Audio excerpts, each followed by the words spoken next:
طارق الزعبي، يا هلا مرحبا. أحيانا عم بشعر عم بطلع قطع صغيرة من حلقي أنا بدخن. إيه هذا من تأثير التدخين أكيد يعني.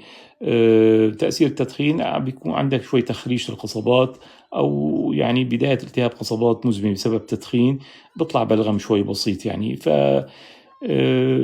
يعني بعتقد هي بداية، يعني عندك حال بلش في التهاب القصبات بسبب التدخين، فبنصحك توقف التدخين إذا في قدر الإمكان أو تخففه كتير يعني.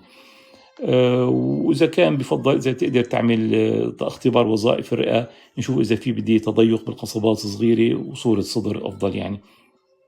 بس إذا هيك بلش يطلع بلغم من صدرك،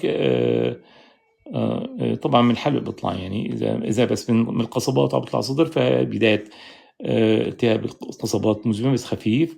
أما إذا لا، بس من حلقك يعني عم بتحسه ممكن ينزل من الأنف، إذا عندك حساسية أنف، يعني عندك حساسية أنف مزمنة، بصير سيلان مفرزات وبتشكل مخاط بتنزل الحلق طاله. هذا شيء تاني. بس كمان التدخين بيعمل تخريش الرئة المخاطية، ممكن كمان يزيد المفرزات.